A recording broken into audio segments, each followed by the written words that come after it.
Assalamualaikum warahmatullahi wabarakatuh. Kami dari kelompok 4 hari ini akan mempresentasikan hasil riset individual kami, yaitu membahas mengenai 4 topik.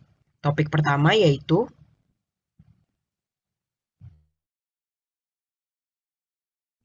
Saya Rosena Amelia, NPM 1900073, akan mempresentasikan mengenai larangan demonstrasi atau unjuk rasa di tempat-tempat umum di tengah pandemi COVID-19. saya Abigail Donda Putri Jelita, NPM 190083, akan membahas mengenai topik pro dan kontra LGBT untuk memperoleh hak berkeluarga di Indonesia. Selanjutnya, saya Sinta Dewi Dibrata, NPM 1900900, akan membahas tentang topik pro dan kontra hukuman mati di Indonesia. Selanjutnya saya Berliana Tamara Putri, NPM 1900092, akan membahas mengenai kaitan hak asasi manusia dengan kewajiban tes PCR untuk seluruh perjalanan di Indonesia. Baik, untuk mempersingkat waktu, kami akan langsung membahas materi pertama yang akan dipaparkan oleh Rosena Amelia.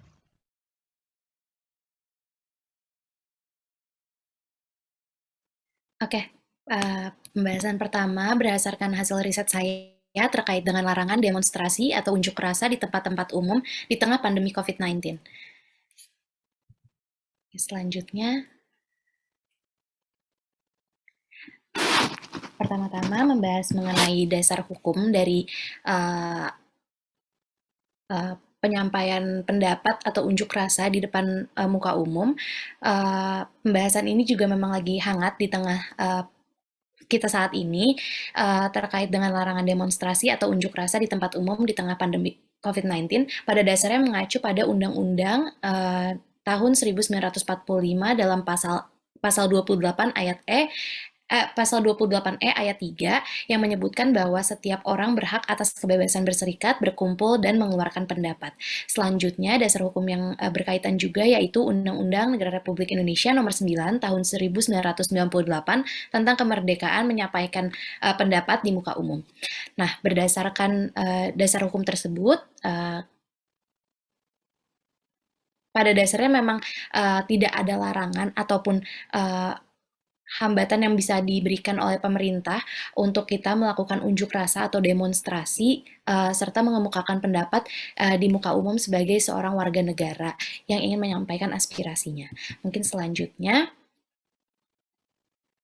akan tetapi saat ini negara kita Indonesia sedang diambang krisis akibat pandemi yang sudah menginjak kurang lebih hampir 2 tahun lamanya, maka selanjutnya kita dapat berkaca pada sejumlah peraturan dari Kementerian Kesehatan yang menerbitkan aturan terkait dengan protokol kesehatan yang secara umum sebenarnya memuat terkait dengan 4 hal berikut. Yang pertama penggunaan masker, yang kedua tentang mencuci tangan secara teratur dan menggunakan cairan desinfektan serta hand sanitizer. Terus social distancing atau menjaga jarak dalam hal ini minimal 1 meter dengan orang lain, serta menghindari kerumunan, keramaian, dan berdesakan. Dan yang terakhir, untuk meningkatkan daya tahan tubuh dengan menerapkan perilaku hidup bersih dan sehat atau yang biasa disingkat dengan PHBS. Dalam hal demonstrasi atau unjuk rasa yang dilakukan di tengah pandemi COVID-19, ini justru melanggar salah satu aturan mungkin yaitu terkait dengan menjaga jarak serta menghindari kerumunan, keramaian, dan berdesakan. Sebab dalam hal unjuk rasa dan demonstrasi sendiri kita tidak dapat menghindari hal-hal tersebut. Sebab memang pada dasarnya tujuannya untuk berkerumun dan kita juga tidak dapat kayak membatasi antara satu orang dengan orang yang lain untuk berbicara, batuk, atau bahkan bersin di tempat-tempat keramaian seperti itu. Mungkin bisa di next slide.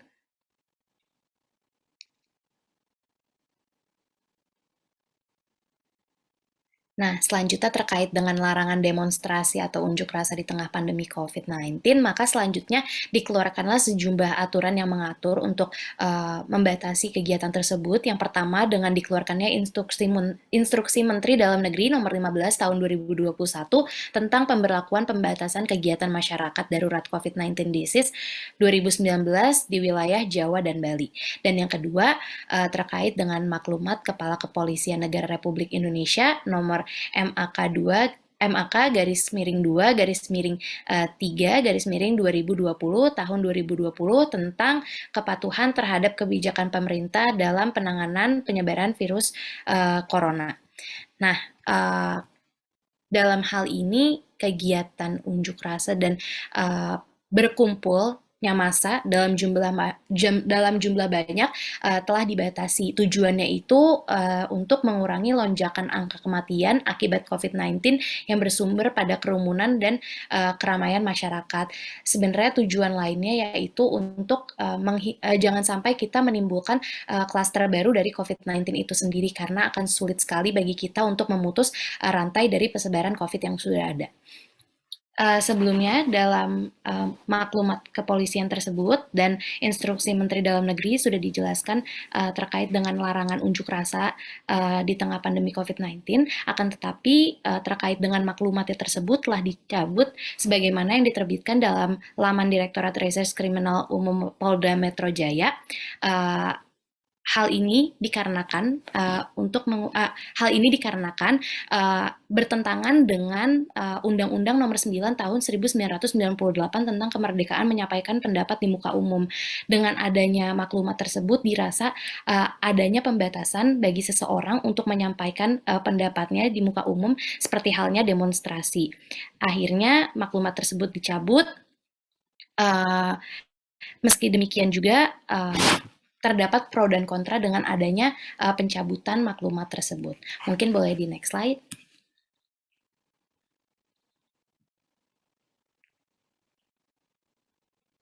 Nah, pada dasarnya mengapa dalam hal ini kita dilakukan pembatasan atau pelarangan terkait dengan melakukan unjuk rasa atau demonstrasi di tengah-tengah pandemi COVID-19, di antaranya itu karena memang di sini akan sulit sekali bagi kita untuk menerapkan protokol kesehatan yaitu 3M, dalam hal ini yaitu memakai masker, menjaga jarak, dan mencuci tangan.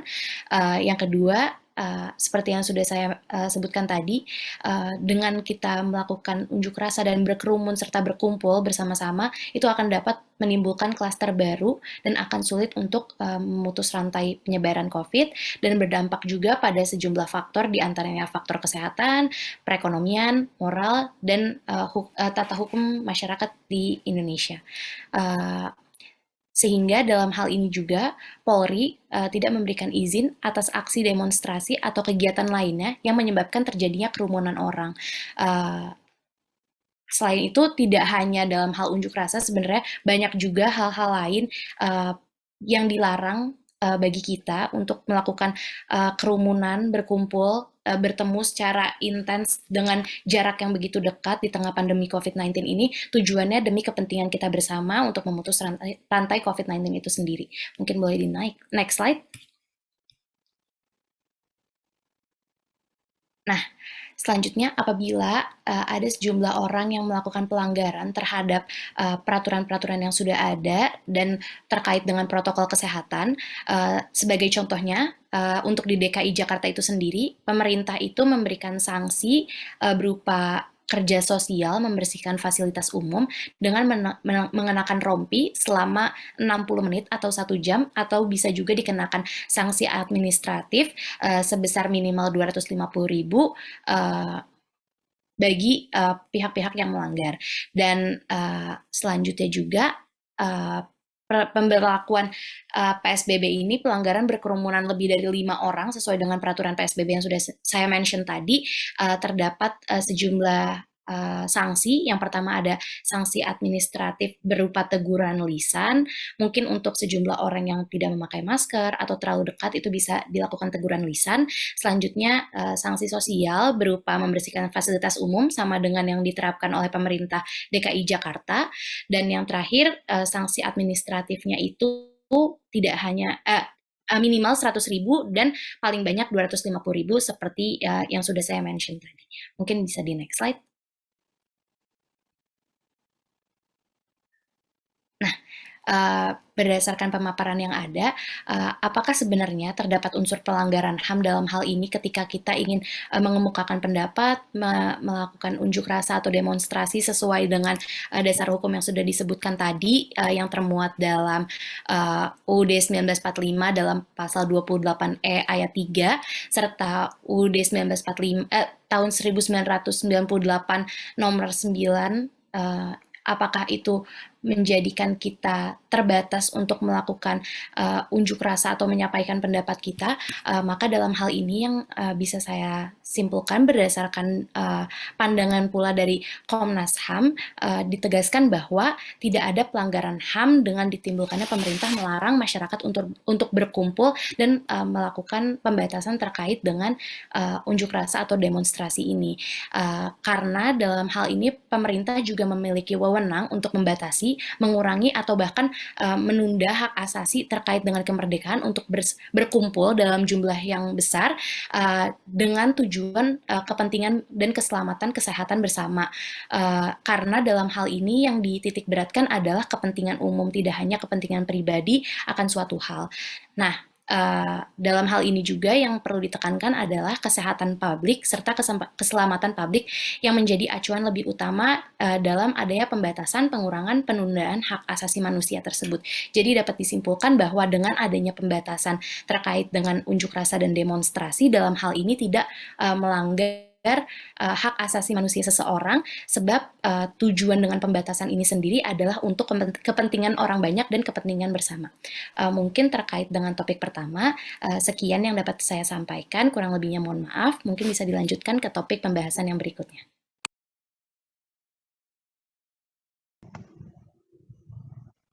Baik, untuk topik yang selanjutnya yaitu LGBT di Indonesia dalam perspektif hukum hak asasi manusia. Boleh next slide?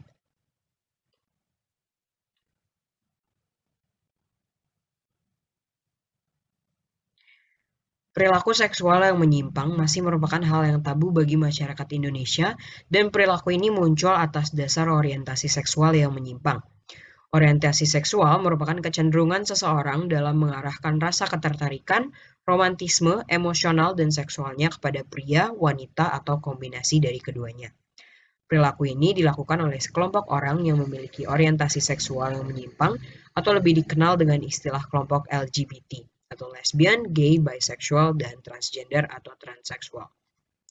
LGBT merupakan sebuah istilah yang dipergunakan sedari dulu dan dimulai pada tahun 1990-an yang hadir untuk menggantikan frasa komunitas gay dikarenakan istilah ini dinilai lebih mewakili sekelompok yang terdapat di dalam istilah tersebut secara merinci.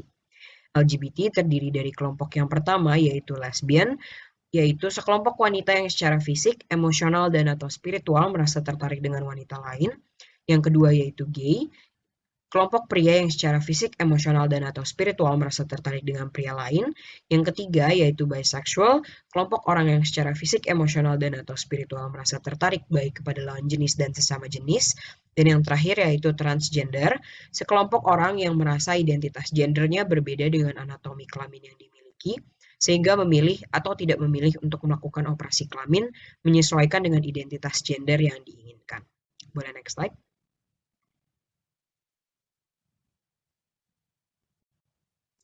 Selanjutnya, tinjauan mengenai LGBT.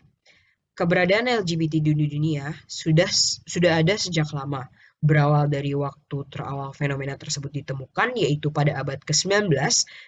Pada abad ke-19 ini, American Psychiatric Association atau yang disebut sebagai APA masih menganggap bahwa homoseksualitas sebagai mental disorder. Seperti pada perkembangan diagnosis para psikiater di Amerika beserta risetnya, pada tahun 1952, Diagnostic and Statistical Manual for Mental Disorder atau yang biasa disebut DSM menetapkan bahwa homoseksual adalah gangguan kepribadian sosiopat. Seiring berjalannya waktu, komunitas orang-orang LGBT mendapatkan diskriminasi yang berat dari masyarakat, mulai dari dikeluarkan dari pekerjaan, dianggap sebagai orang gila, sebagai kriminal, dan isu-isu diskriminasi lainnya.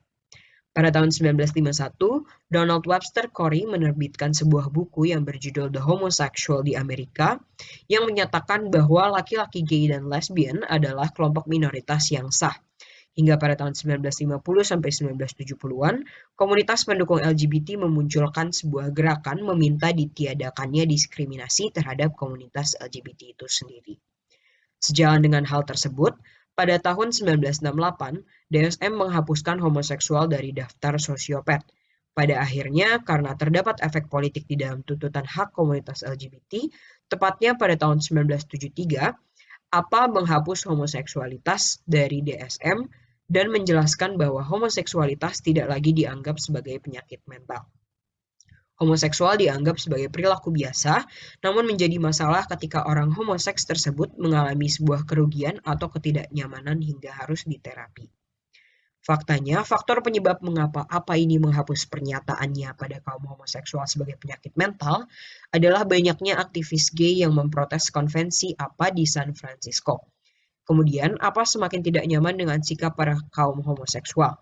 Lalu APA memutuskan homoseksual adalah normal atau bukan penyakit kejiwaan dengan hasil voting anggotanya 13-0 dengan 2 abstain. Sekitar 55% dari anggota APA yang suka dengan keputusan tersebut. Jadi, APA menghapus homoseksual dari daftar penyakit mental tidak dipicu oleh beberapa terobosan ilmiah, melainkan karena keributan yang terjadi oleh kaum homoseksual pada masa itu sehingga membuat suara mereka didengar oleh masyarakat. Charles W. Socarides MD, yaitu psikiater dari Amerika, beranggapan bahwa gay itu bukan bawaan sejak lahir atau genetik. Menurutnya, mereka berubah karena wawasan dan berpikir secara sadar. Hal ini sejalan dengan apa yang dipaparkan sebelumnya mengenai beberapa faktor yang dapat mempengaruhi seseorang dapat berubah menjadi LGBT. Faktor biologis tidak begitu dominan dalam hal ini, karena nampaknya lebih ke arah psikososial atau masa perkembangan yang dialami oleh seorang anak sejak ia lahir. Namun, ini bukan berarti seorang anak lahir dengan kelainan genetik dan membuatnya menjadi memiliki orientasi seksual sesama jenis, seperti yang diklaim kebanyakan kaum LGBT saat ini. Terbukti dengan adanya faktor lingkungan yang juga dapat berpengaruh terhadap seseorang untuk menjadi seorang LGBT. Seperti yang Socarides katakan bahwa LGBT telah berkembang menjadi gaya hidup atau lifestyle alternatif bagi masyarakat. Artinya di sini bahwa seseorang dapat menjadi LGBT dengan adanya informasi dan wawasan yang membuat pola pikir seseorang berubah dan secara tidak langsung dapat merubah orientasi seksualnya juga. Dengan demikian, LGBT dapat ditangani dengan terapi untuk merubah pola pikir mereka. Boleh next slide? Selanjutnya mengenai fenomena LGBT di Indonesia. Implementasi hak asasi manusia tanpa mempertimbangkan orientasi dan jenis kelamin seksual dan identitas gender individu bukan merupakan perkara yang mudah. Namun, organisasi non-pemerintah atau NGO, HAM, dan aktivis LGBT telah secara konsisten berjuang untuk mendapatkan pengakuan dan hak LGBT itu sendiri, baik di tingkat nasional maupun di internasional sekalipun. Upaya keras mereka telah menghasilkan perkembangan baru tentang isu-isu LGBT di Indonesia. Reformasi politik dan demokratisasi yang terjadi di Indonesia telah membawa isu-isu LGBT menjadi sorotan yang mengarah ke perkembangan dalam organisasi LGBT itu sendiri. Pada tahun 1969, Gubernur DKI Jakarta yaitu Ali Sadikin memfasilitasi berdirinya organisasi Wadam pertama yang bernama The Jakarta Wadam Association. Namun pada tahun 1980, istilah wadam ini berubah menjadi waria karena keberatan dari seorang pemimpin Islam bahwa istilah wadam tersebut tidak hormat dan berisi nama Nabi Adam. Pada 1 Maret 1982, didirikan organisasi gay pertama di Indonesia dan Asia, yaitu Lambda Indonesia dengan sekretariat di Solo. Kemudian segera muncul beberapa cabang selanjutnya di Yogyakarta, Surabaya, Jakarta, dan tempat-tempat lain. Lalu pada tahun 1985 sampai 1987, muncullah organisasi-organisasi lainnya yang hadir sebagai penerus dari Lambda Indonesia tersebut. Terkait dengan gerakan dan aktivitas LGBT di Indonesia, Haryoto dan Yuli Ristinawati, yaitu aktivis komunitas LGBT Indonesia, dalam satu forum diskusi publik menjelaskan setidaknya terdapat 6 poin gerakan atau aktivitas yang dilakukan oleh komunitas LGBT, khususnya di Indonesia. Yaitu yang pertama, mengedukasi masyarakat bahwa LGBT bukan penyakit, sehingga tidak perlu diobati. Yang kedua, mendorong pemerintah untuk menghapuskan kekerasan yang dialami oleh komunitas LGBT karena identitasnya sebagai LGBT yang meliputi 5 kekerasan, yaitu kekerasan seksual, kekerasan fisik, ekonomi, budaya, dan psikis. Yang ketiga, mendorong negara untuk bersikap adil dan beradab kepada setiap warga negara dan menghapuskan diskriminasi terhadap LGBT. Mereka mengklaim bahwa mereka mengalami kesulitan untuk tumbuh kembang sebagai warga negara karena mereka tidak diterima di keluarga maupun dalam dunia pendidikan. Yang keempat, menuntut pemerintah untuk memenuhi hak-hak dasar mereka sebagai LGBT karena mereka adalah warga negara yang harus dipenuhi haknya dan tidak boleh didiskriminasi. Yang kelima, kepada sesama komunitas LGBT, gerakan mereka berorientasi sebagai tempat belajar bersama dan support group atau saling mendukung menghadapi segala permasalahan yang mereka hadapi. Yang keenam, membuat website komunitas LGBT yang memiliki tujuan untuk mengedukasi publik tentang apa itu LGBT, menghentikan kekerasan terhadap LGBT, dan tidak melakukan pelecehan seksual kepada siapapun. Mereka juga memahamkan publik untuk tidak mengeksploitasi LGBT dengan menyamakan homoseksual dengan pedofil. Mereka berargumentasi kalau pedofil itu bisa dilakukan oleh kelompok homoseksual maupun kelompok heteroseksual orang dewasa terhadap anak-anak. Sedangkan homoseksual itu adalah relasi orang dewasa sesama dewasa dan sadar dilakukan, jadi tidak merugikan pihak manapun. Boleh next slide?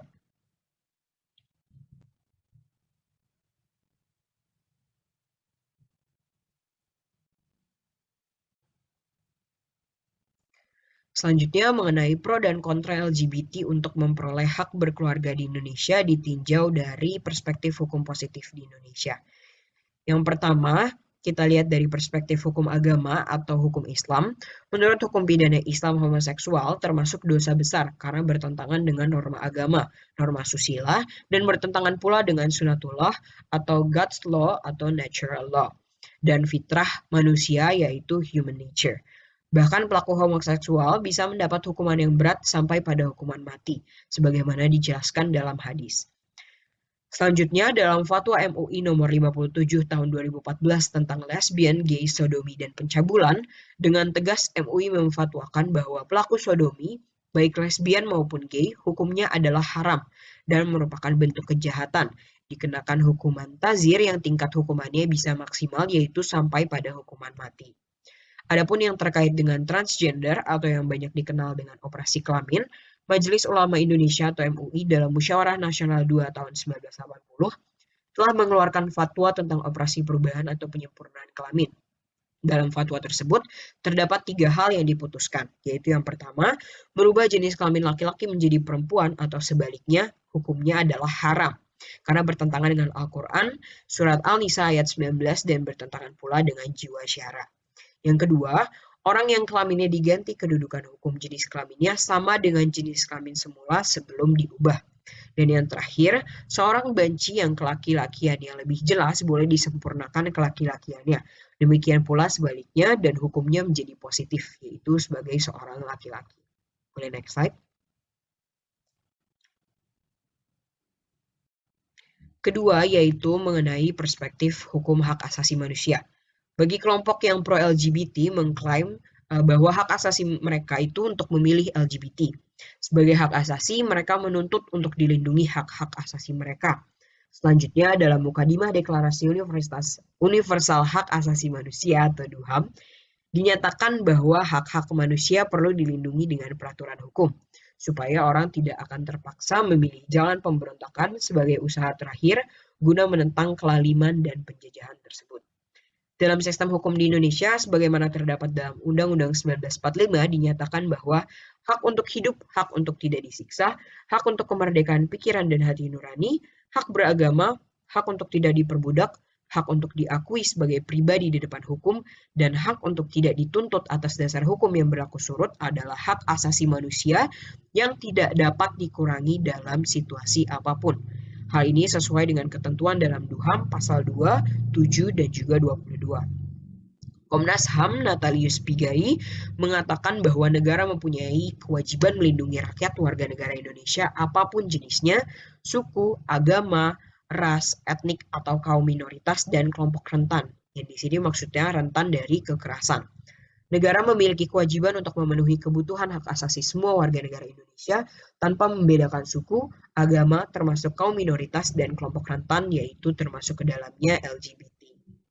Adapun perlindungan yang harus dijamin dan diberikan dalam konteks LGBT ini dari perspektif HAM adalah perlindungan hak asasi mereka dalam bentuk suatu jaminan kesehatan untuk bisa sembuh dari penyakitnya, sebagaimana telah termaktub dalam pasal 25 DUHAM. Dengan demikian dapat ditarik benang merah sudah menjadi keniscayaan bagi kelompok LGBT untuk mendapatkan hak-hak asasi mereka yang berupa jaminan perawatan atau pengobatan terhadap penyakit LGBT tersebut.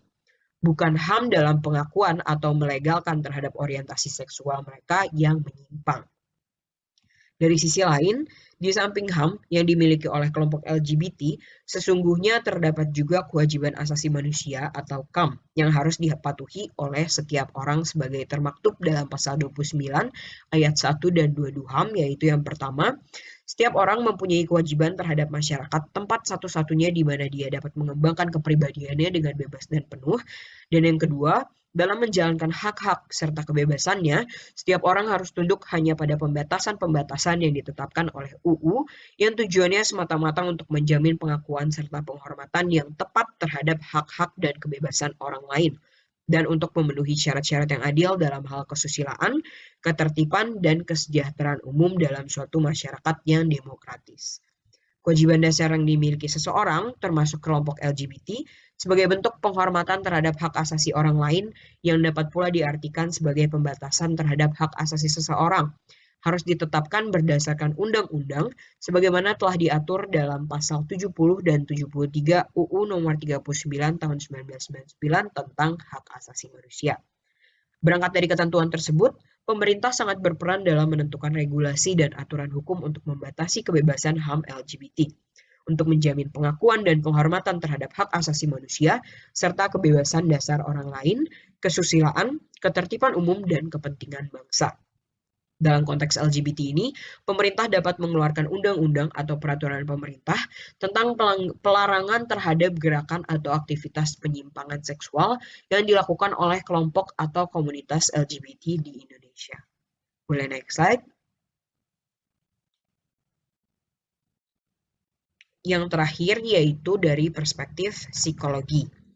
Pada awalnya di dalam DSM-1 atau Diagnostic and Statistic Manual of Mental Disorder dan DSM-2, homoseksualitas itu dianggap sebagai penyimpangan yang termasuk ke dalam gangguan jiwa. Namun setelah beberapa kali mendapat kritikan dan pada tahun 1973, APA dalam DSM-3 mengeluarkan homoseksual dari salah satu kelainan jiwa atau kelainan seks. Perubahan paradigma psikologi dalam melihat homoseksualitas ini memiliki dampak yang sangat besar dalam diskursus legalitas homoseksual dan LGBT secara umum. Setelah dikeluarkan oleh APA dari DSM, maka LGBT itu dianggap sebagai perilaku yang alamiah dan normal. Selanjutnya, dalam perspektif psikologi, diri manusia adalah satu keseluruhan yang utuh, namun dalam tampilannya selalu menyodorkan sisi tertentu, seperti jismiyah atau fisik, nafsiyah atau psikis, dan ruhaniyah atau spiritual transendental. Terkait dengan eksistensi kelompok LGBT, dijelaskan bahwa perkembangan identitas seksual seseorang, LGBT adalah sebuah proses yang kompleks dan seringkali rumit. Tidak seperti anggota kelompok minoritas lainnya, atau seperti etnis dan ras minoritas, kebanyakan individu LGBT itu tidak dibesarkan dalam sebuah komunitas yang sama dengannya, yang dari mana ia seharusnya bisa belajar mengenai identitas mereka, serta yang dapat memperkuat dan mendukung identitas mereka. Bahkan para individu LGBT biasanya dibesarkan dalam komunitas yang tidak peduli atau bahkan secara terbuka bersikap kasar terhadap homoseksualitas itu sendiri. Menurut psikiatri Fidiansyah, LGBT termasuk gangguan jiwa. Karena merupakan salah satu bagian dari gangguan jiwa, penyakit ini pun juga bisa menular kepada orang lain. Fidiansyah membantah pendapat sebagian masyarakat yang berpendapat bahwa LGBT bukan sebuah penyakit. Lalu, psikolog Tika Bisono mengatakan bahwa perilaku LGBT itu dapat disembuhkan dengan terapi psikologis untuk mereka yang terpengaruh karena lingkungan dan terapi hormonal di rumah sakit untuk mereka yang mengalami karena faktor hormon. Tika mengatakan perilaku LGBT lebih banyak terjadi karena salah bergaul dan kebiasaan daripada masalah hormon itu sendiri. Hal ini juga sependapat dengan Edi Purwanta yang mengatakan bahwa perilaku dapat dikurangi atau dihilangkan, bahkan perilaku yang baru terbentuk pun dapat dikurangi atau juga dihilangkan. Khusus yang terkait dengan transgender, secara umum dibedakan kepada dua jenis. Yang pertama perubahan atau pergantian jenis kelamin, dan yang kedua adalah penyesuaian jenis kelamin. Dalam menentukan atau menyesuaikan jenis kelamin yang masih meragukan, terdapat dua indikator penting yang menentukan, yaitu indikator biologis dan indikator psikologis. Menurut Ismet Yusuf, yaitu Kepala Bagian Psikiatri Fakultas Kedokteran UNDIP, sangat mudah untuk menentukan jenis kelamin berdasarkan indikasi biologis. Akan tetapi, sangat rumit menentukan jenis kelamin berdasarkan aspek-aspek psikologis. Berdasarkan latar pemikiran ketiga perspektif di atas, menggambarkan adanya perdebatan legalisasi LGBT di Indonesia yang masih multitafsir atau pro dan kontra baik dari perspektif hukum Islam, HAM, dan juga psikologi. Boleh next slide?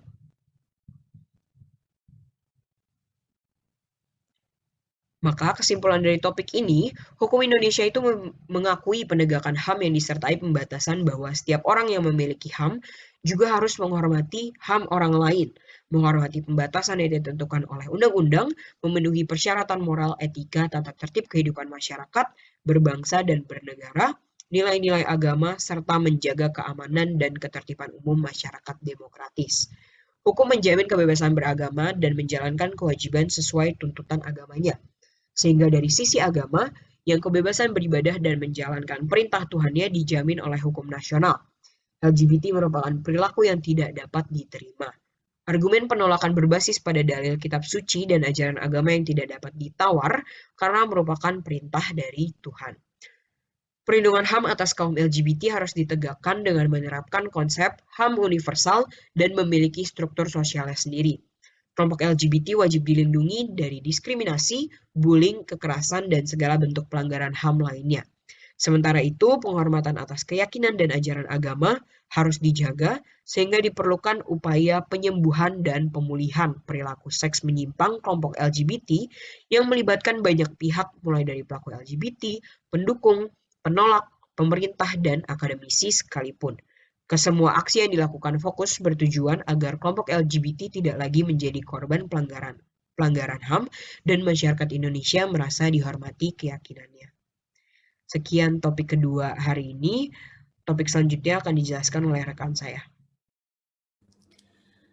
Untuk topik selanjutnya, di sini saya akan memaparkan mengenai pandangan hak asasi manusia mengenai hukuman mati di Indonesia.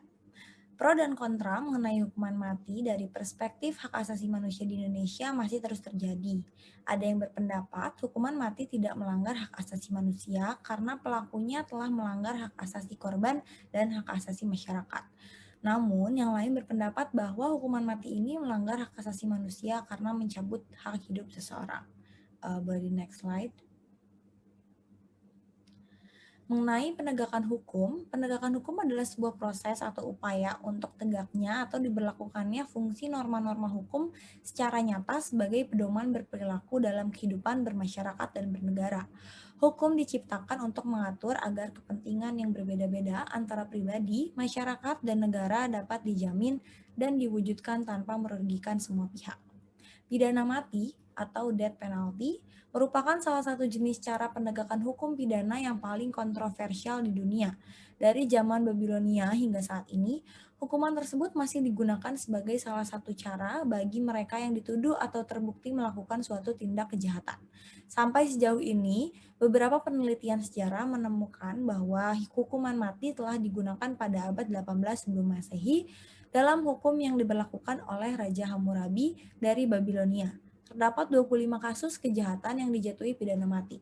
Pada abad 14 sebelum Masehi hingga 5 sebelum Masehi, pidana mati juga diberlakukan di Athena, Draconian Code, dan Kerajaan Romawi atau 12 Tablet. Membicarakan topik tentang hukuman mati selalu menarik perhatian karena berkaitan erat dengan hak hidup seseorang. Setiap manusia memiliki hak hidup yang bersifat melekat, penting, kodrati, dan yuridis. Terdapat dalam pasal 28A dan pasal 28I ayat 1 Undang-Undang Dasar 1945 dan pasal 3 DUHAM PBB 1948. Bagi manusia, hak hidup itu merupakan kondisio sine qua non, yaitu syarat mutlak untuk menjadi manusia. Pelaksanaan hukuman mati di beberapa negara di dunia sebenarnya telah mengalami pro dan kontra, yaitu sejak dipublikasikannya buku Dei deliti e delle pene oleh Cesare Beccaria tahun 1764 dan pengaruh tulisannya itu terasa kembali berkibar dan berpengaruh besar antara masa Perang Dunia I dan II yang mendorong bangkitnya aliran humanisme. Pro dan kontra penerapan hukuman mati di Indonesia saat ini mulai bermunculan, apalagi ketika pemberitaan tentang eksekusi mati kepada penjahat narkoba sedang marak-maraknya. Sebagian orang menyetujui tentang hukuman mati ini, tapi di pihak lain ada juga yang tidak menyetujuinya. Berbagai sudut pandang digunakan untuk memperkuat argumen mereka tentang sah atau tidaknya hukuman mati ini, mulai dari sisi agama, hak asasi manusia, hukum, sosial budaya, sampai pada paham yang dianut oleh suatu negara. Boleh di next slide. Mengenai sejarah hukuman mati, pidana berasal dari kata straf, yaitu Belanda, sering disebut dengan istilah hukuman. Istilah pidana lebih tepat dari istilah hukuman karena hukum sudah lazim merupakan terjemahan dari reh. Dapat dikatakan istilah pidana dalam arti sempit adalah berkaitan dengan hukum pidana. Menurut pendapat para ahli, definisi dari hukuman mati atau pidana mati ialah yang pertama, menurut Sudarto, menyebutkan bahwa yang dimaksud dengan pidana adalah penderitaan yang sengaja dibebankan kepada orang yang melakukan perbuatan yang memenuhi syarat-syarat tertentu. Selanjutnya, menurut Ruslan Saleh, mengemukakan bahwa pidana adalah suatu reaksi atas delik dan berwujud suatu nestapa yang dengan sengaja ditimpakan negara kepada pembuat delik. Nestapa yang ditimpakan kepada pembuat delik bukanlah suatu tujuan terakhir yang dicita-citakan masyarakat, tetapi nestapa adalah tujuan yang terdekat. Yang terakhir, menurut Van Hamel, pidana atau straf menurut hukum positif dewasa ini adalah suatu penderitaan yang bersifat khusus yang telah dijatuhkan oleh kekuasaan yang berwenang untuk menjatuhkan pidana atau hukuman atas nama negara sebagai penanggung jawab dari ketertiban hukum umum bagi seseorang pelanggar, yakni semata-mata karena orang tersebut telah melanggar suatu peraturan hukum yang harus ditegakkan oleh negara. Boleh di next slide. Mengenai pidana mati berarti dapat diartikan sebagai suatu metode hukuman bagi seorang tahanan yang dijatuhkan pengadilan atau tanpa pengadilan sebagai bentuk hukuman terberat yang dijatuhkan atas seseorang dari dampak lakuannya yaitu sampai mati. Hukuman mati dalam istilah hukum dikenal dengan uitvoering. Hukuman atau pidana mati adalah penjatuhan pidana dengan mencabut hak hidup seseorang yang telah melakukan tindak pidana yang diatur dalam undang-undang yang diancam dengan hukuman mati.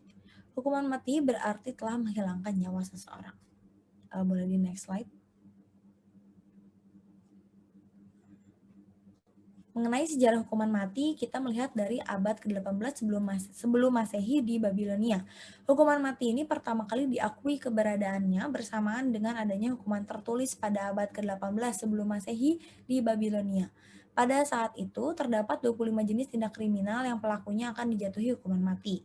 Peneguhan praktik hukuman mati pertama kali terjadi di Indonesia pada pemerintahan kolonial Belanda, yaitu kepemimpinan Dendels tahun 1808 yang mengatur penentuan hukuman mati menjadi kewenangan Gubernur Jenderal Hindia Belanda.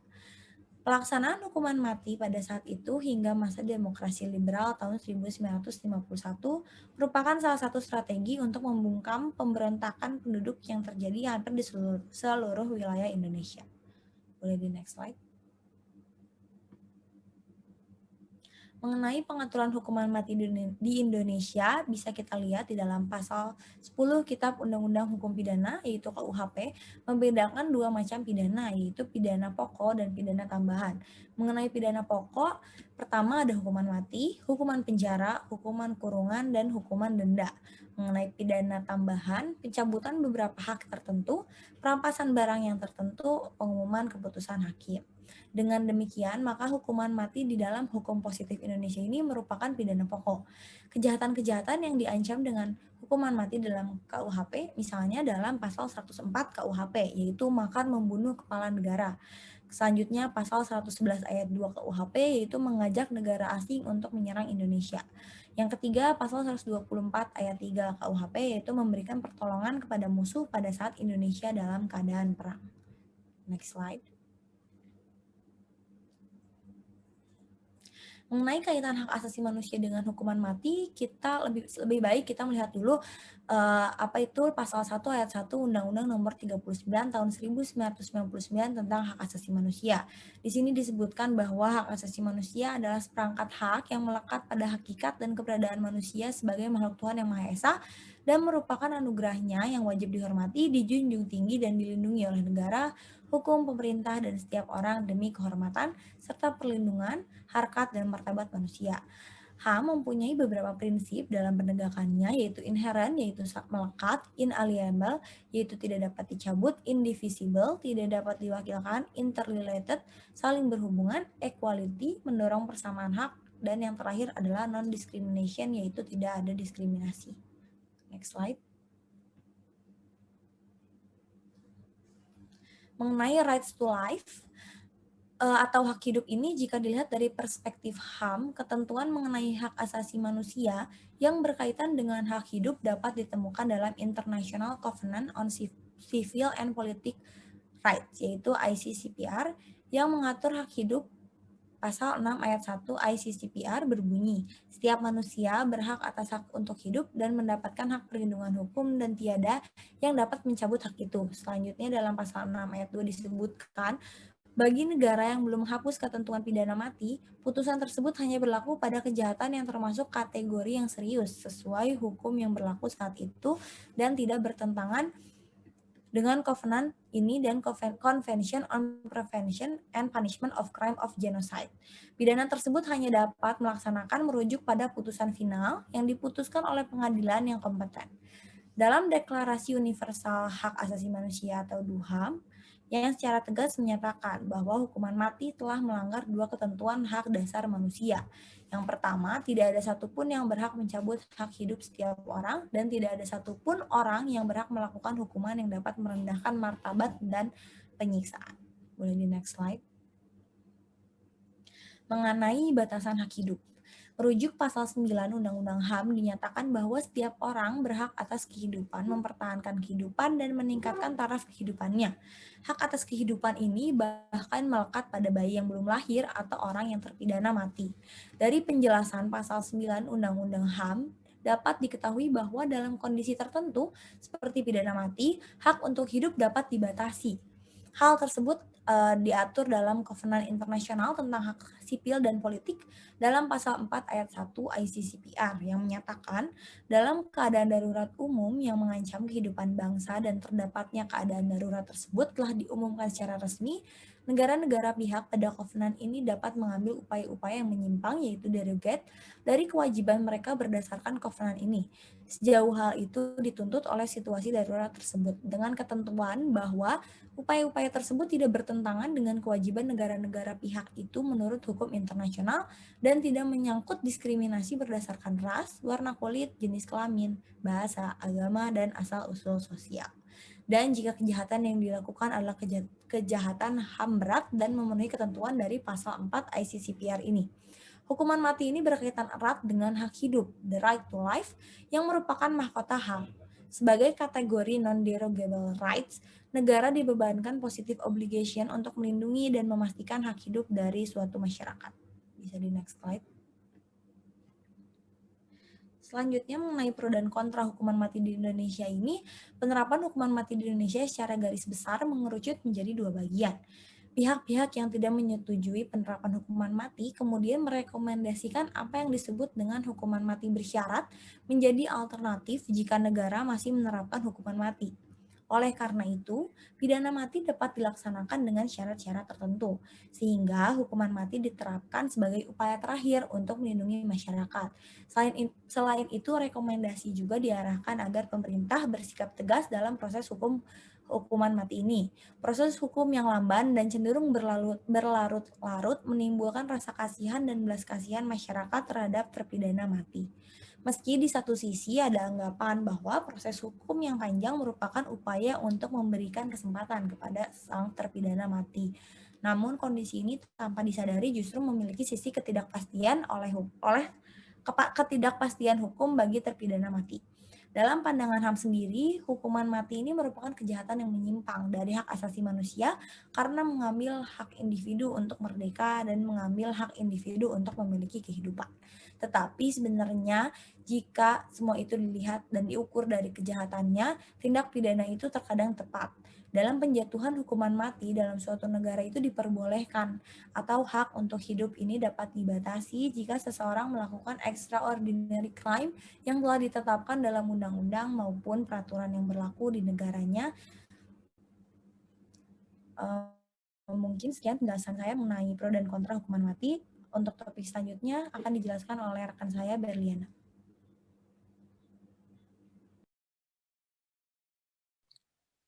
Oke, baik.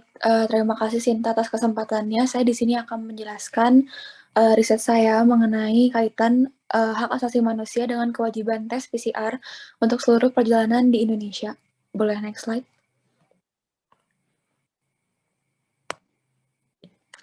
Oke, apa itu PCR? PCR atau Polymerase Chain Reaction itu merupakan pemeriksaan laboratorium untuk mendeteksi keberadaan material genetik dari sel, bakteri, atau virus. Saat ini PCR digunakan untuk mendiagnosis COVID-19. COVID-19 merupakan penyakit infeksi yang disebabkan oleh virus corona. Tes PCR ini merupakan suatu metode tes yang paling spesifik untuk mengetahui ada atau tidaknya virus corona.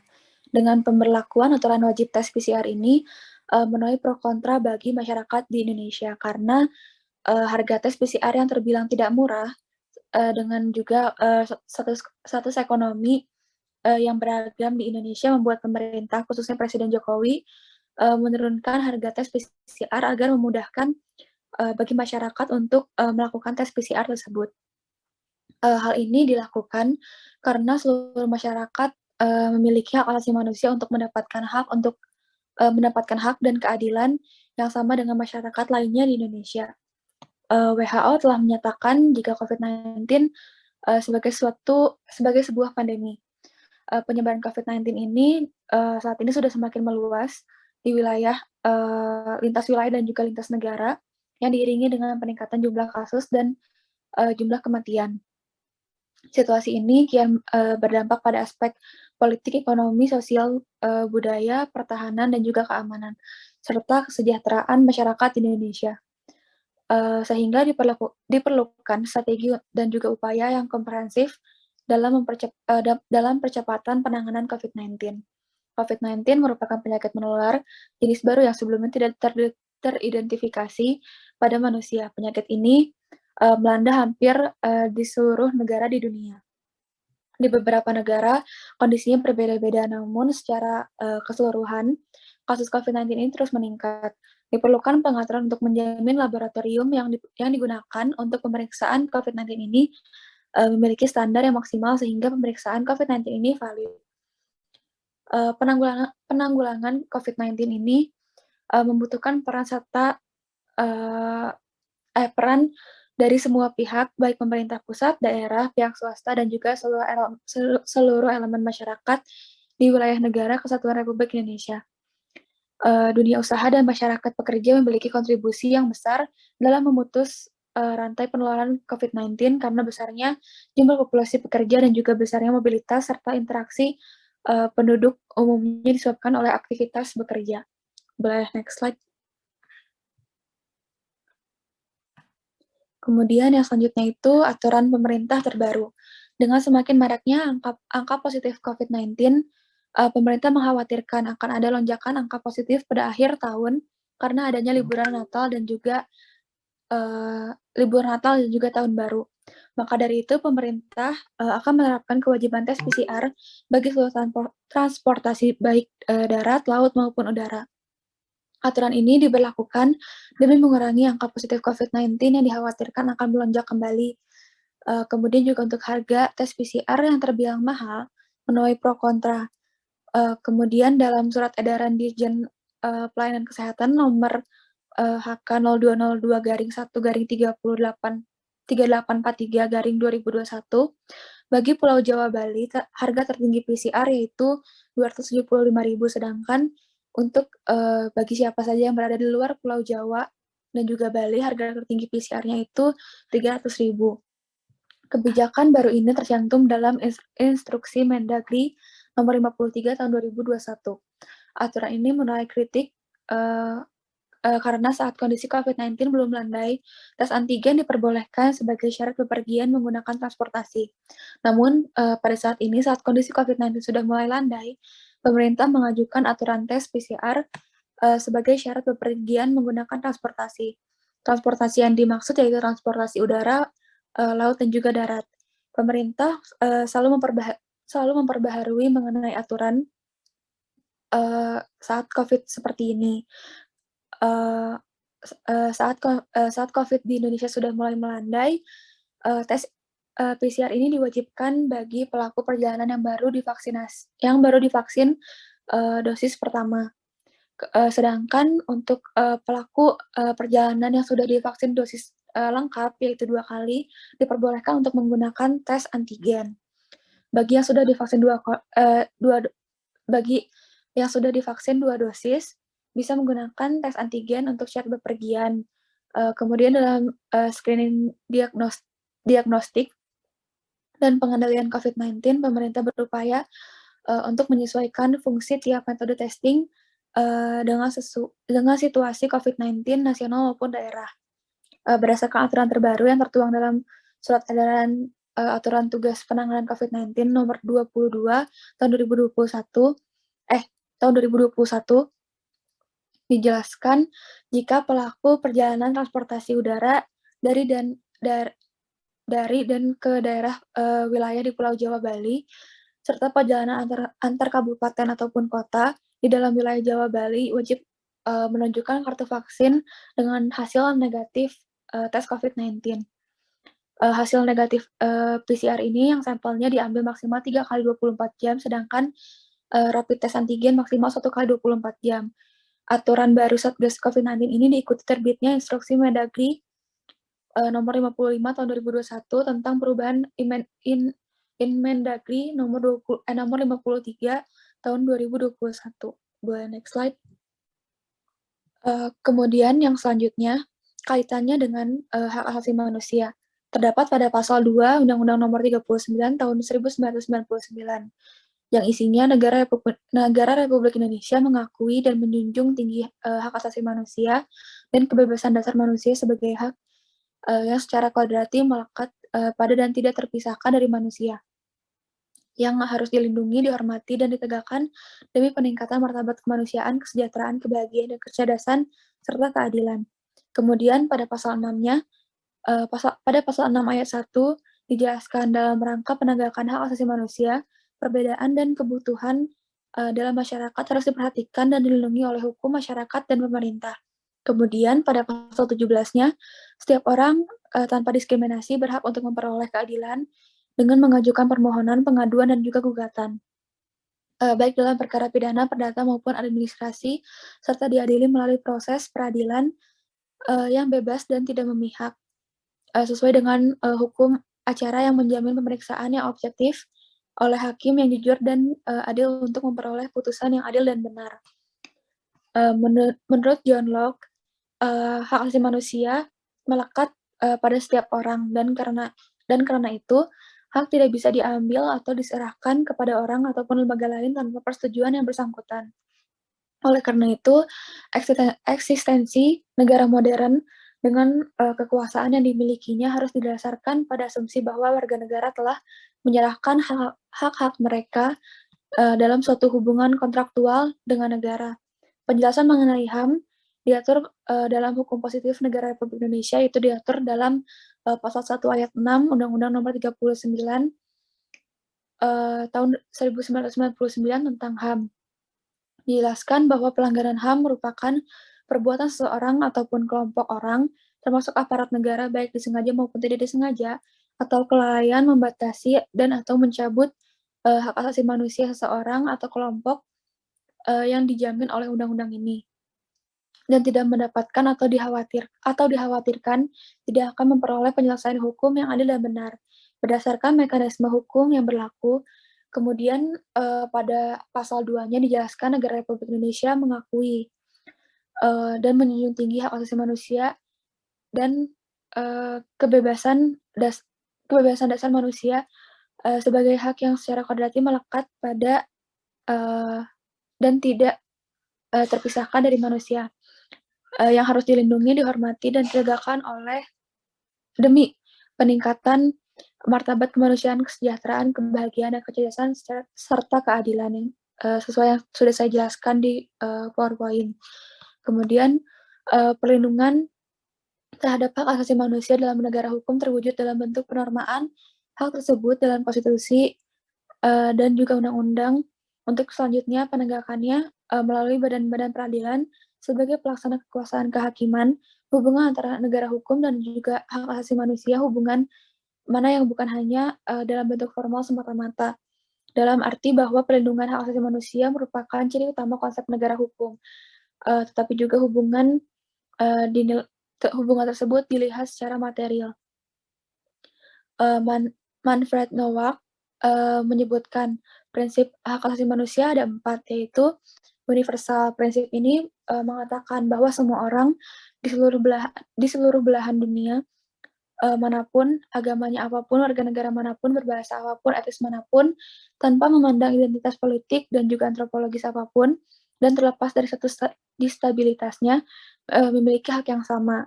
Penegasan akan prinsip ini dilakukan melalui pasal 5 Deklarasi Wina tentang program aksi yang berbunyi semua hak asasi manusia adalah universal, tidak terbagi, saling bergantung, dan saling terkait. Kemudian yang kedua, hak tidak terbagi. Prinsip ini dimaknai dengan semua hak asasi manusia adalah sama-sama penting dan oleh karenanya tidak diperbolehkan mengeluarkan hak-hak tertentu atau kategori hak tertentu dari bagiannya. Setiap orang memiliki seluruh kategori hak yang tidak dapat dibagi-bagi. Kemudian yang ketiga, saling bergantung.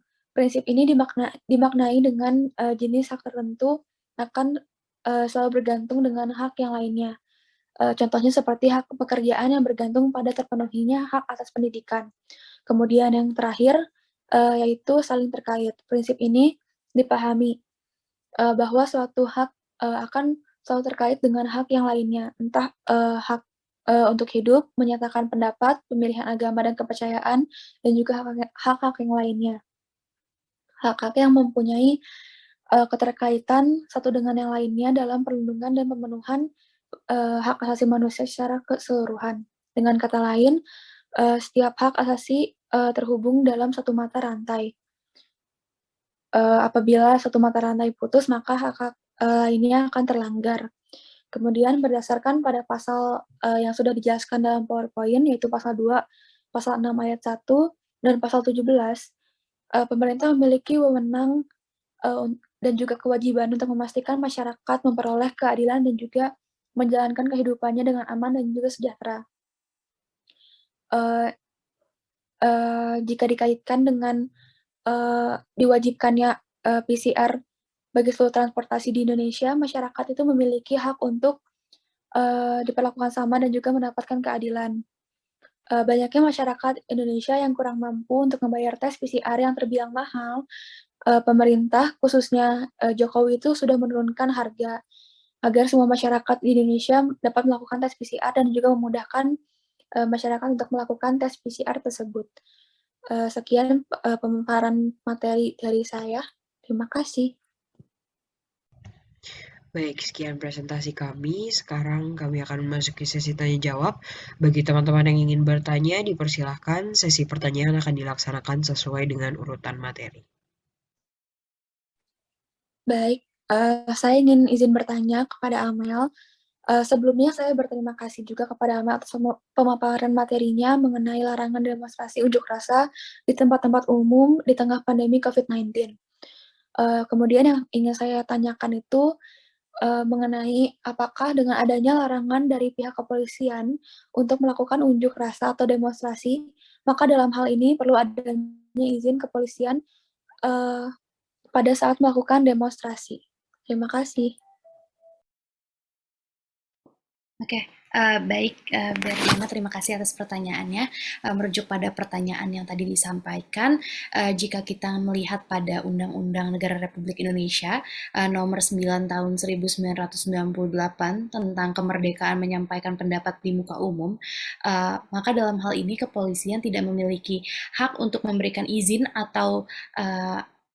ataupun memberikan izin sekalipun kepada seseorang apabila ingin melakukan aksi demonstrasi, karena tidak tertuang dalam kewajiban polisi sebagaimana yang termuat pada pasal 13 ayat 1 yang menyebutkan bahwa setelah menerima surat pemberitahuan sebagian dimaksud dalam pasal 11 Polri yang mewajibkan yang pertama segera memberikan surat tanda terima pemberitahuan, yang kedua melakukan koordinasi dengan penanggung jawab penyampaian pendapat di muka umum, yang ketiga berkoordinasi dengan pimpinan instansi ataupun lembaga yang akan menjadi tujuan penyampaian pendapat kita saat demonstrasi, dan yang keempat itu mempersiapkan pengamanan tempat, lokasi, dan rute terkait dengan demonstrasi dan unjuk rasa yang akan dilakukan.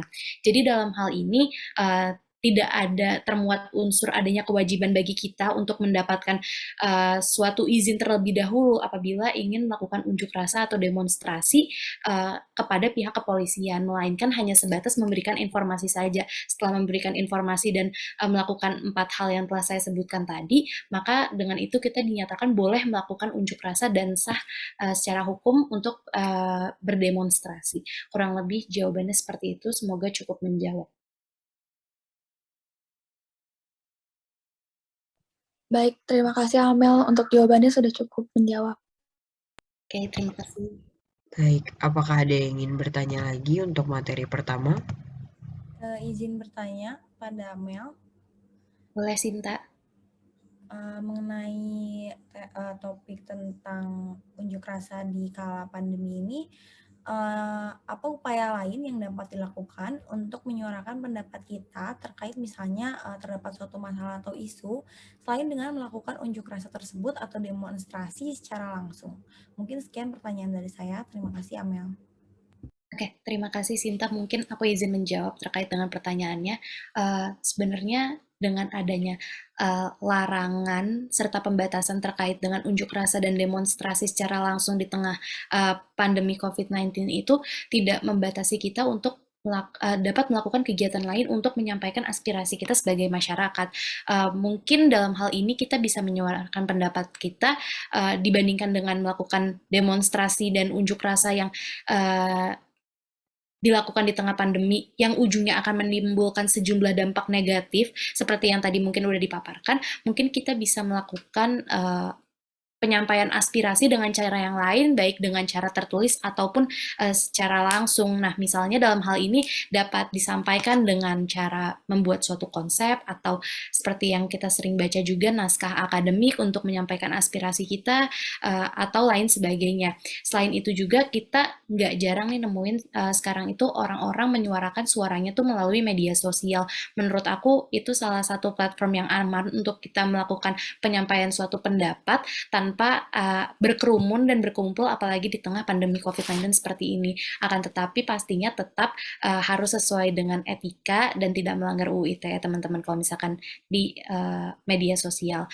Terus selain itu mungkin saran yang bisa diberikan itu pemerintah mungkin kalau misalkan nantinya tetap mau mengakomodir kepentingan masyarakat untuk berunjuk rasa, berhubung kita negara demokratis, mungkin harus dibuat peraturan penyesuaian dengan kondisi kita saat ini, mengingat kita akan hidup di era pandemi COVID-19, jadi kita harus banyak beradaptasi, begitu pula dengan aturan hukum yang ada, maka perlu adanya penyesuaian, mungkin nantinya akan perlu ada peraturan lebih spesifik mengenai tata cara melakukan unjuk rasa di tengah pandemi COVID-19, mengingat juga belakangan ini karena angka kasus COVID sudah menurun dan sempat ada berita yang beredar bahwa pemerintah akan segera membuka tempat hiburan seperti bioskop atau bahkan memperbolehkan adanya konser dalam batasan tertentu dengan peraturan yang begitu ketat.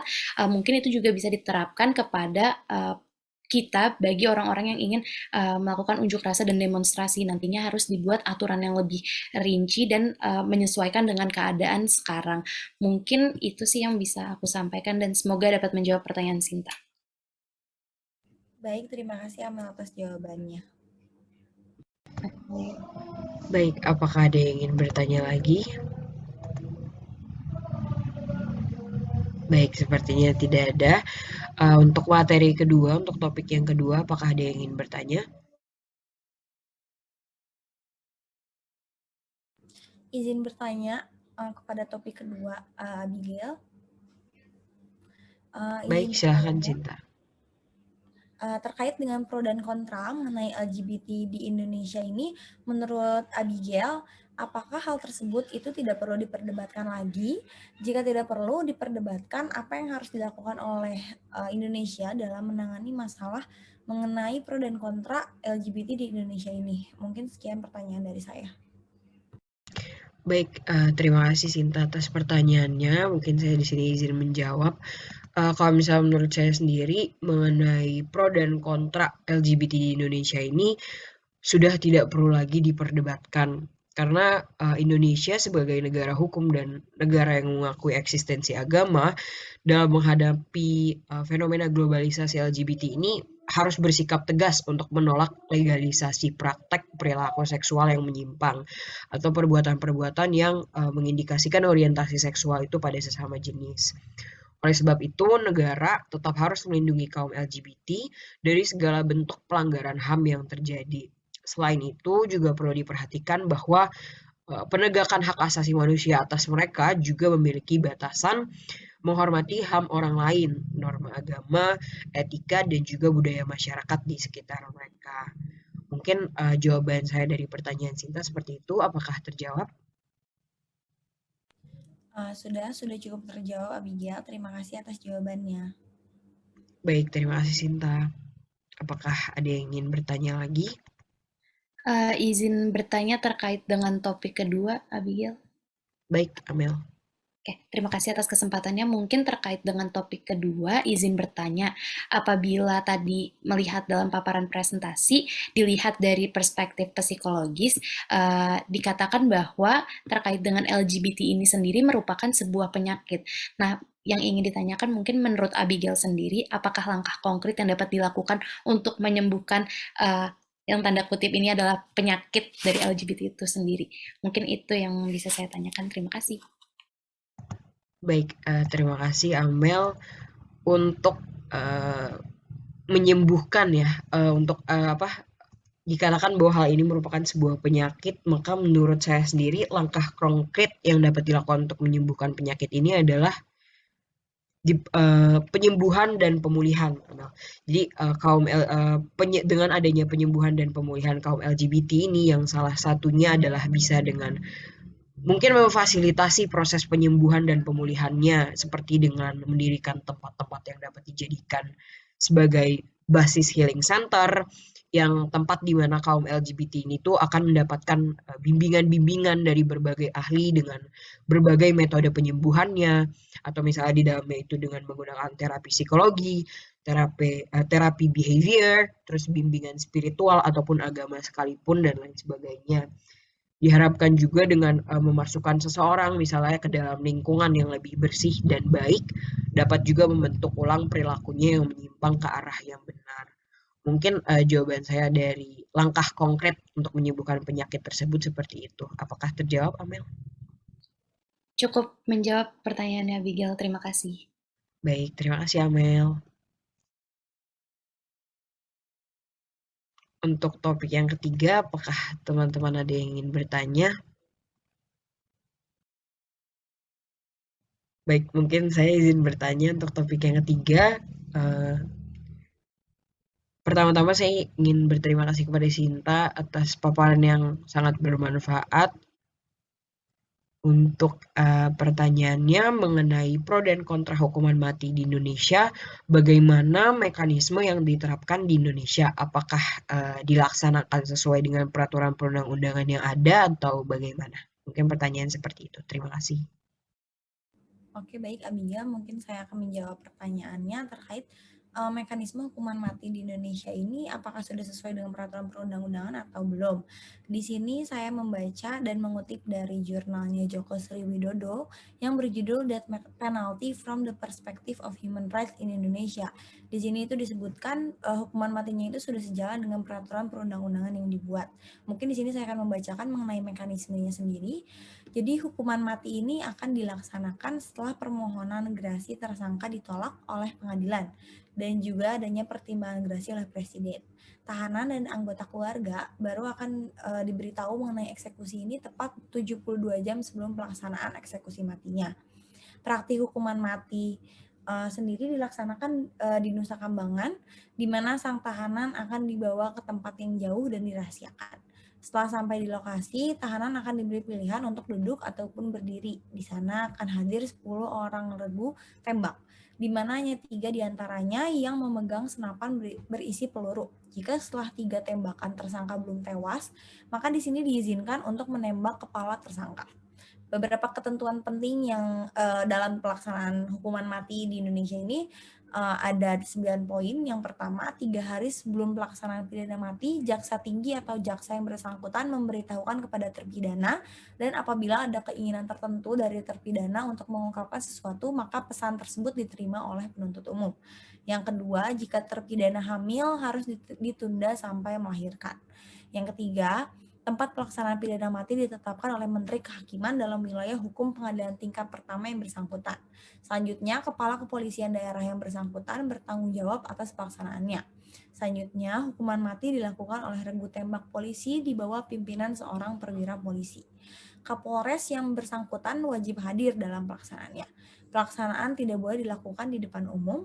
Pemakaman diserahkan kepada keluarga, dan yang terakhir, setelah pelaksanaan pidana mati selesai, penuntut umum harus membuat berita acara pelaksanaan pidana mati yang kemudian salinan putusan tersebut harus dicantumkan dalam putusan pengadilan. Mungkin sekian jawaban dari pertanyaan Abigail. Apakah terjawab? Baik, terima kasih Sinta.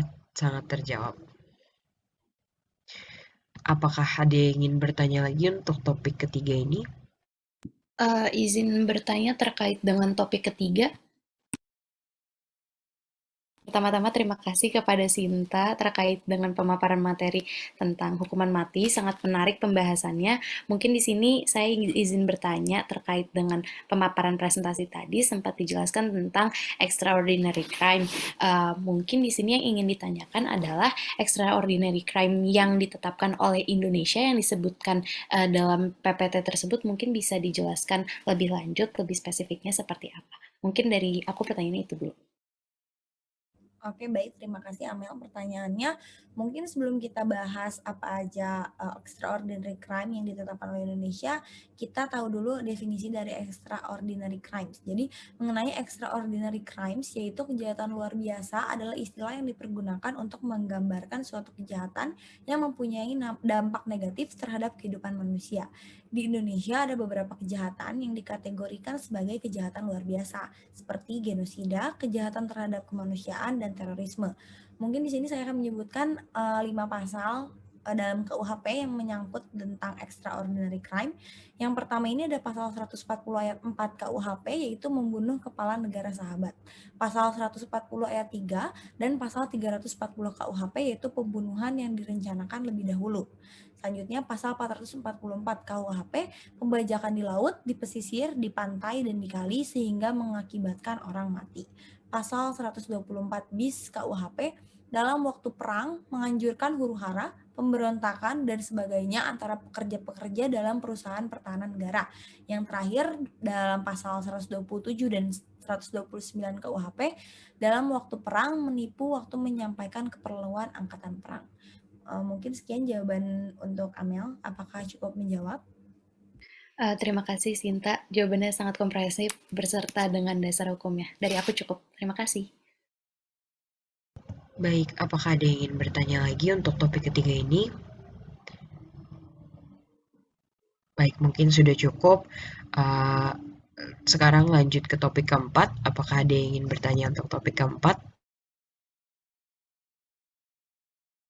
Mungkin saya di sini izin bertanya Berliana untuk topik keempat. Pertanyaannya itu adalah bagaimana penerapan kewajiban tes PCR bagi seluruh perjalanan di Indonesia jika dikaitkan dengan hak asasi manusia itu sendiri. Mungkin pertanyaan dari saya seperti itu. Terima kasih. Baik, terima kasih Abigail atas pertanyaannya. Saya ingin menjawab dan juga sebelumnya mohon maaf apabila jawaban saya ini kurang memuaskan. Seiring dengan kondisi di Indonesia semasa terjadinya wabah COVID-19, saat ini aturan yang terbaru dikeluarkan oleh pemerintah yaitu mewajibkan bagi pelaku perjalanan transportasi untuk tes PCR bagi masyarakat yang baru saja melakukan vaksin dosis pertama.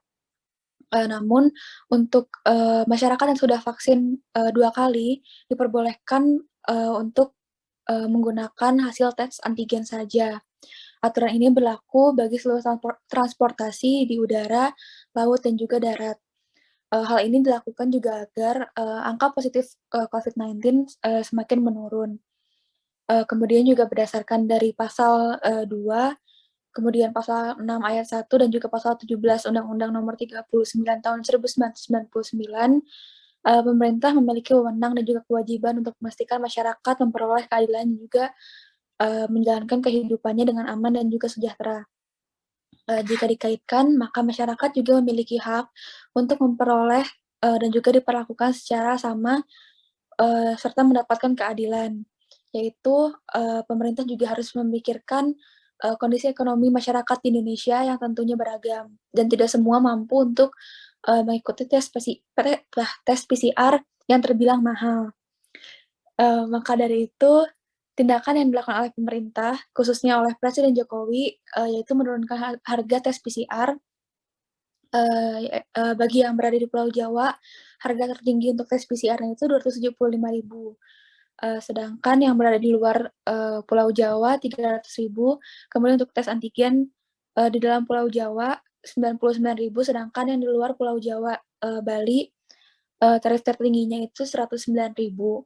Hal ini dilakukan agar mempermudah juga masyarakat untuk melakukan tes antigen maupun tes PCR, serta juga pemerintah melihat kondisi ekonomi di Indonesia yang beragam dan untuk mempermudah masyarakat juga untuk melakukan tes. Seperti itu, Abigail. Apakah cukup menjawab? Baik, sudah sangat menjawab Berliana dan sangat komprehensif. Terima kasih. Dari teman-teman sekalian, apakah ada yang ingin bertanya lagi mengenai topik ketiga? Cukup, Abigail. Baik, sudah cukup.